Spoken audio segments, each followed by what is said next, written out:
We have a lot of very big, very powerful ships sailing to Iran right now. And it would be great if we didn't have to use them. Okay?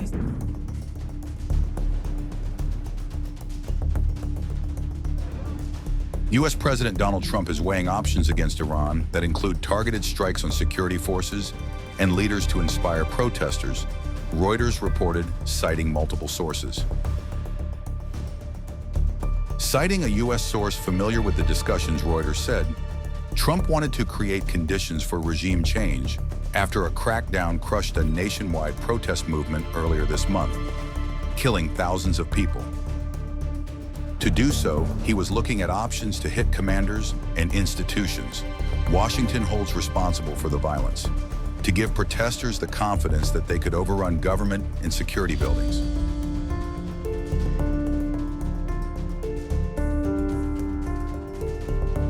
The arrival of a U.S. aircraft carrier and supporting warships in the Middle East this week has expanded Trump's capabilities to potentially take military action after he repeatedly threatened intervention over Iran's crackdown. Mr. President, have you had any conversations with Iran in the last few days, and are you planning on any? I have had, and I am planning on it, yeah. We have a lot of very big, very powerful ships sailing to Iran right now. And it would be great if we didn't have to use them. Okay? Can you say what the message was that you shared with Iranians? Well, I told them two things. Number one, no nuclear. And number two, stop killing protesters. They're killing them by the thousands. You know, I stopped 837 hangings 2 weeks ago. But they're going to have to do something. Arab officials and Western diplomats who spoke to Reuters were concerned that instead of bringing people onto the streets, U.S. strikes could weaken a movement already in shock after the bloodiest repression by authorities since the 1979 Islamic Revolution.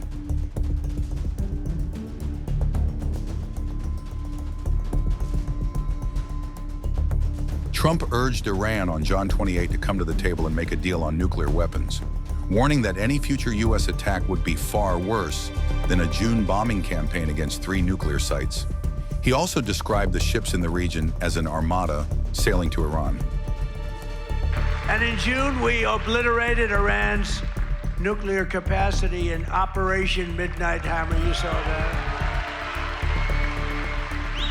People have been waiting for 22 years to do that, and we were right at the end. They were about a month away from having a nuclear weapon. We had to do it. And by the way, there's another beautiful armada floating beautifully toward Iran right now. So we'll see. I hope they make a deal.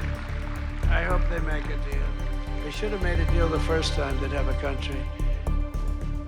Citing a U.S. source, Reuters said the options being discussed by Trump's aides also included a much larger strike intended to have lasting impact, possibly against the ballistic missiles that can reach U.S. allies in the Middle East or its nuclear enrichment programs, as Iran has been unwilling to negotiate restrictions on the missiles, which it sees as its only deterrence against Israel.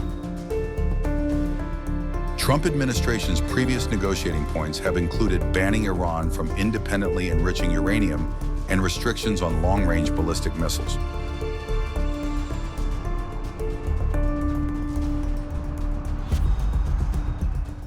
Meanwhile, Iran's supreme leader Khamenei publicly acknowledged several thousand deaths during the protests.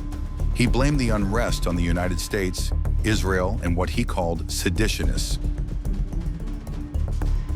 U.S.-based rights group Human Rights Activist News Agency has put the unrest-related death toll at 537, including 215 security personnel.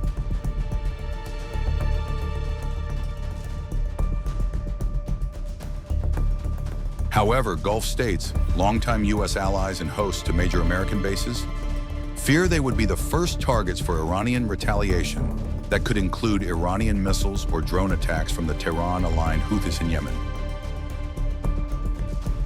Saudi Arabia, Qatar, Oman, and Egypt have lobbied Washington against a strike on Iran. Saudi Crown Prince Mohammed bin Salman had earlier said Iranian President Masoud Pezeshkian that Riyadh will not allow its airspace or territory to be used for military actions against Tehran.